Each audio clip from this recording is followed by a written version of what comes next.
Thank you to Monica and Rohit for asking me to share and be a part of Impact India. I'm so bummed that I'm not there in person. In fact, I had planned to be there. I think it's your last event before COVID hit. And I will say my heart goes out to everyone in India for the challenge you had. Obviously, some of you probably know America has been through its own challenges with the pandemic. So, God be with you for that. Listen, I have some of the most amazing research I think the MMA has done, although we've done some other really good stuff. And so with that, let me jump right in. But thank you for joining Monica, Rohit, and the rest of the MMA team here today. Thanks, everyone. Listen, I'm super excited to get to present to you a brand new marketing growth framework. This was just developed literally at the end of 2020, so it's still pretty brand new, and we're still doing a lot of research and insight and knowledge around it. But it fundamentally rethinks growth frameworks and even, dare I say, contradicts some of what the marketplace is believed to be true. You'll figure that out as we go through it. So just to put it in context, I think some of you are aware that the MMA has been running a series for the last 9 to 12 months on marketing growth frameworks, examining the most popular of them out there, from Pete Fader at Wharton University or University of Pennsylvania, say Wharton there, to Byron Sharp, probably the most popular of those who have written with his book, How Brands Grow. But even to people you've maybe not heard from, Dominic Hansen, who created what became Newstar, Market Share Partners originally, or Joe Rubinson from the ARF, who's been done a lot of work with the MMA, and Leslie Wood and Jared Schreiber's about to write a new book and having really rethought like what is growth. So listen, the point of this is that our job is not done in understanding how to create growth for our brands. We've been happy to do this work with Joanna O'Connell from Forrester. She's been phenomenal. We thank EY and every other participant in Newstar for their original support in making this happen. And so any of this you want to see, please feel free to go to MMA's website, and you can find all the videos from past sessions, and including Q&As answered. Okay, let's get in. I like to start with the end point. Let me tell you where I'm going to get to in the end, and then I'm going to walk you back through. So here's the deal. This is new thinking, as mentioned here, on growth frameworks. We call it outcomes-based marketing 2.0, which differentiates it from 1.0. Okay, OBM2 is a framework that has now been mathematically validated, like to an inch of its life, to outperform reach-based planning. In fact, it does that by plus 50%. Now, you might say you're not doing reach planning, but even when I hear marketers tell me that, I still get a strong sense that there's a lot of reach-based planning going on out there and sort of looking at campaigns. So if you could just say, I might not be there, but this is actually a different way that nobody's ever done before. It is also, and part of what makes it powerful, and part of why the global board has asked me to evaluate if we could make outcomes-based marketing 2.0 a new industry standard, very high bar.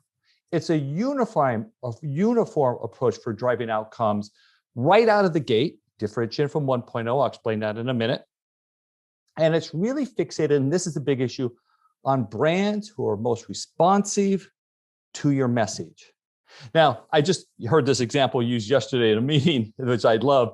You've probably all seen the video on YouTube where there's people passing the basketball back and forth, and the voiceover asks you to count how many times the basketball's passed. And you're so intent on doing that, you ignore the fact that there's a gorilla who walks on to the view. Geez, I guess I should have given spoiler alert for those of you who haven't seen that. Nonetheless, we ignored that. That was my experience. I never saw the gorilla until it was called out to me. The brain does that. It chooses information matters. So when you serve ads to consumers who really will never care about your brand for whatever reason, it's wasted money. Thirdly, and really importantly, is that this is a profitable strategy also for converting non-buyers, even better than reach, which is really, if those of you who know, is the big reason that most marketers, or there's a big theory out there that marketing against reach is really the way to go. Okay, so that's where we're going to end up. These 3 points, let me walk through it. As we mentioned, there have been a series of very popular frameworks. Byron Sharp, Les Binet, both have spoken to this, and they really say reach is best for the long-term results. It's part of what we're really challenging here. And part of this, though, we think is that, a lot of that work was done before we lived in the world of data that we do now, before we lived in the world of analytics that we do now, the huge number of options that marketers have from ad tech and media companies. It just, the list goes on and on.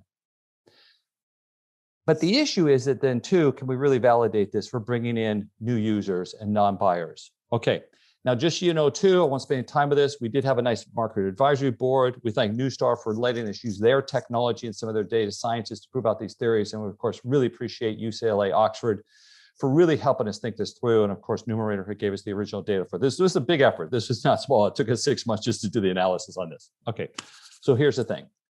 Now, most media plans, and again, I'm just going back to basics here, just hang with me here, is that they really focus on trying to maximize reach. It's kind of a field the lucky bucket syndrome. How do I identify and be available to somebody to cast a message in there at the moment when they might most be open to it, or just at any point, like without predicting who they might be? How do we make sure that we just hit as many people? Because we don't know where we're going to bring it. And there's a constant need to bring in new customers, which is foundationally true for businesses. I understand that. Now, what's interesting, some of you know that MMA ran a series of cross-media studies under a brand we called SMOX. We just thought it was a funny use of letters, truthfully. And that we were really fixated on trying to understand, well, and look at those campaigns, we were looking at how media plans sort of developed over time. And we saw that the last few started to use data in new ways. It got our attention because we saw big increases in actual performance. So again, most marketers start with a reach base. Let's get as many people as we can. Now, here's where this also gets a little bit tricky, is that there is no real standard definition of outcomes-based marketing itself. It's not universally defined. It means different things. Usually it's kind of media tactic focused. Usually you're identifying somebody or a group or cohort of people that you think will be open to the product, and then you iterate against that. But that kind of narrows the media spend. You might have missed opportunities, we believe, in doing that.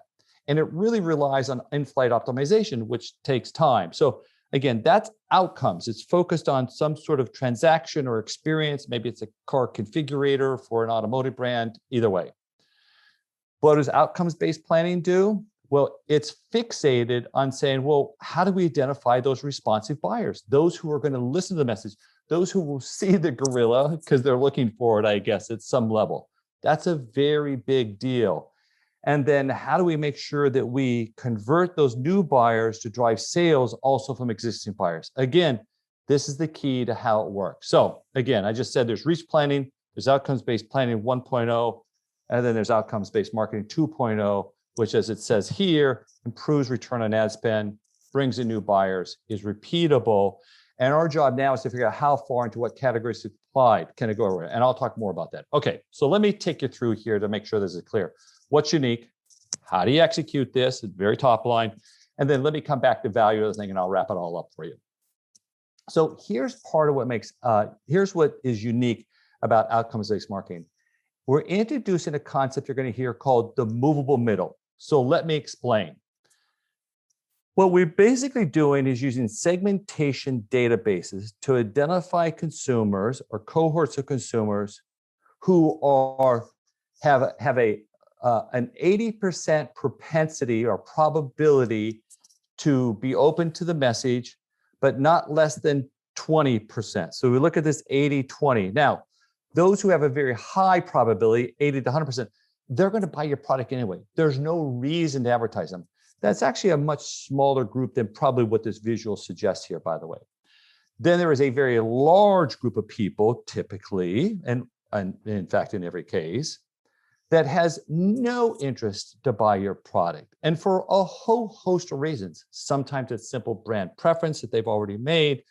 Sometimes it's because they could have an allergy. I mean, there's a whole series, if it's food, there's a whole bunch of reasons. I won't take the time to do that, but we actually have a very small group of people who would actually even consider a brand. And the fundamentals of that movable middles is that basically they're the ones who will be responsive to advertising. The rest of these groups weren't. They're like those who see or don't see the gorilla. They just won't pay attention. They won't convert their behavior in any way whatsoever. So what happens though is that when we concentrate on that movable middles, and this is where our example here is going to be from Chatina's, we see that the return on ad spend for these two different groups, and this is an actual example here from this brand, and we did the whole analysis without even having the brand involved, we were able to. The return on ad spend, though, that movable middles group is 5 times what the ends are. And as you're going to see later, that's what gets us to an overall 50% return on ad spend for the campaign itself. And it should be kind of simple here, right? I mean, it's kind of obvious what's going on here, right?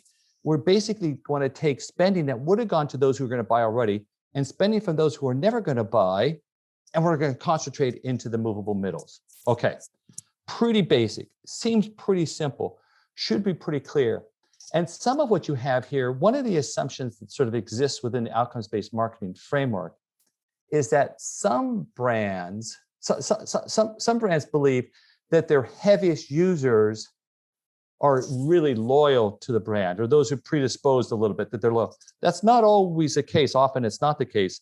There are people who buy the category a lot and they switch a lot. And in fact, heavy buyers tend to be bigger switchers in some of the data we've seen. So this is saying if we can just focus on those people who might be inclined to buy, or at least open to buy, and focus advertising there, we can create more energy and activity. Advertising works is really what it's saying. Okay, now I am not going to explain this to you, but I think it's important you understand that part of where this thinking comes from is not using standard distribution, but an approach called beta distribution. And I've given you Wikipedia, you can look up data distribution yourself. The fundamentals of beta distribution as an analysis, not usually applied to advertising, is that it tries to take past behavior and use it to predict future outcomes, future behavior, or future outcomes even be good. This is exactly, by the way, if you remember the book and movie Moneyball about American baseball, sorry for that as an example, that this was really the example that was used. What was going on there, what Michael Lewis, the author of the book and movie, discovered was that their use of beta distribution to really improve the performance of that baseball team in that example. So we can talk more about that if you're interested, but that's the underlying dynamics. Just ask us for a presentation. Okay, so how's it executed? Very short. These are the movable middles of major brands. We've gone and calculated them. And you can see here that the largest movable middle is Tide, which is only 42%. I mean, that's a very small group of people. Even Tide probably shouldn't be doing reach-based marketing. And clearly, OxyClean should get nowhere near that. Or any one of these brands here, given the low percentage of total movable middles that they have, it just doesn't make sense. Now, so Totino's was the example we used here. Let me take that one and blow it out. So if they're average 15%, understand that against the top quartile, the top fourth of their audience, it's as high as 34%. It's kind of the words we've used internally to say all brands have they're the favorite brand of some consumer somewhere, right? It doesn't, it's not like we're all 15% committed to Totino. Some people are 34% committed. And those at the bottom quartile, only 3%. It would make no sense to advertise against the bottom quartile. You will never convert them in any way that matters. There's no reason to go after the third quartile. You could go after the second quartile, depending on the size of budgets, but for the most part, if you concentrate on the top quartile, that's what would produce the best return on investment. Now, this is the last slide about execution. Some people have asked me a lot, well, Greg, what segmentation do I use? How do I do segmentation? Well, on this left here, should be left to you, is a whole list of the different segmentations that we know are out there that could be used.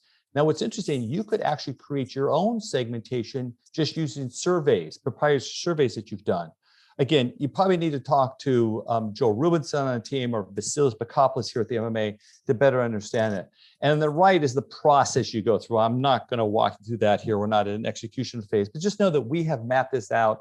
And in fact, actually have a whole outcomes-based marketing 2.0, what do you call it, kind of a guide, implementation guide that we've actually now documented in addition to the whole report on this approach. So just know, a lot of different segmentations are available. You can create your own, and we've got a process for you getting to what is your movable middles. Okay. I get this question a lot too, and people say, well, great, it's sort of insane that this is so good and nobody's done it before. Well, I don't know that I can explain that. I think the issue is in some regards that this is the first time that math using probability of buying and responsiveness have been connected. And that was first developed in a paper in 2017 by our own Joel Rubinson and the people at NCS and Viant. There's a paper called Persuadables, you want to look that up. I think also too, the debate has been largely about non-buyers versus existing buyers. And we think that that's a little misleading. I think that captures the wrong sort of orientation to it. It's not the left or the right. Don't go after non-buyers, don't go after existing buyers, but focus on those middles because they're the ones that convert. And we also think too that marketing's evolved. We have better tools, better data, better insight, better knowledge, better measurement. MTA makes this possible. I mean, MTA, at least among US marketers, is upwards of 40%, 45% penetration that are using multi-touch attribution. It is the measurement technique of the future, albeit hard to do. Okay, let's talk about the impact. I'm going to wrap this up. So this is the actual, so first off, well, here, let me go to the right. So basically, well, I changed my mind. I'm going to start on the left. Reach plan obviously provides even distribution. Outcome-based planning doesn't. It focuses activity against that quartile. And in the analysis that we did for Totino's, we actually found that we could concentrate 56% of spending against that top quartile. Powerful. When you do that, what you see happen is that your campaign return on ad spend goes up plus 50%. And in fact, in a reach-based plan, and this example is $2.15, it's $3.27. Who doesn't? And let me explain that, just to be clear. If a brand has $1 billion of spend, probably 200 million of that could be brought on by advertising, right? Or $1 billion of, did I say that right? $1 billion of sales. If $1 billion of sales, $200 million of revenue comes from advertising. What you're really able to do here is to take that 200 million and convert it into $300 million of sales. So your now total sales go up $1.1 billion. That's very powerful. It's hard to get those kind of gains, as all of you who are in the business would certainly understand and know. The other point about movable middles too, and this just sort of further illustrates the previous point, is that when you do a reach plan, it doesn't focus on movable middles. It's really when you have to do the segmentation that you end up here, as it says 24% versus 15%. Against that one particular audience that's going to matter the most. And as I mentioned here a couple of times, what's interesting about this, and I'll leave this for a further discussion, nothing drives performance of nothing else beats the performance going after the non-buyers, the less than 20%, that large group that off to our left, we talked about, than even this approach. So it's funny, it better concentrates, better results, and it also does a better job than reach planning. Sort of nutty. I have to have Joel explain that to you further, but I think you get the idea. I had Joel through this in. I said, hey, can you give me the formula for people in case the audience wants to see that? My guess is that none of you want to see this formula. If you're like me, you don't really understand what this says completely. But Joel was kind enough to sort of humor me and give us a formula for really the math behind this, because this is a very math-based example. So again, I would be remiss not to thank again both the marketer advisors from PepsiCo, Kroger's Choice, Molson, even Bank of America was involved in this. Newstar for the lending of their data science and technologists, our academic advisors, Dominic, Felipe, thank you, Andrew, couldn't thank you enough for the relationship, and of course our friends at Numerator. Summarize again, new growth framework, just as I said, mathematically validated to outperform reach-based planning by plus 50%. Right? Powerful, powerful, powerful. It's a uniform approach now. The idea is the global board said, let's standardize this so the whole world can use this, so that a publisher, a media, broadcast company could do this without even the support of the marketer. They can improve a marketer's performance. Isn't that a powerful idea? And finally, it's an even more profitable strategy to reach non-buyers. It's even better than the reach approaches, which are crazy. So here's my offer to you, though. I'll just close with this. You've got my contact information there on the right. Reach out to me, an email, phone, however you want, cell phone. Maybe you want to do your own experiment. We're currently working with 10 to 12 brands to set them up with experiments so we can better understand how this works. If you'd like to be a part of that, reach out to me. We'd happy to have you. We'd love to start executing this in other countries around the world. We're trying to build up a whole bevy of information. Where this is, are there sectors maybe this doesn't work? We don't know. We think it does everywhere because of what I've said, but I don't know. We're open to sort of being proven wrong. We only want to try to get the right as best we could. So again, thanks everybody. I'm so sorry I couldn't be there. Very appreciative. Everyone have a great day. Good rest of the session. Enjoy. Thanks everyone.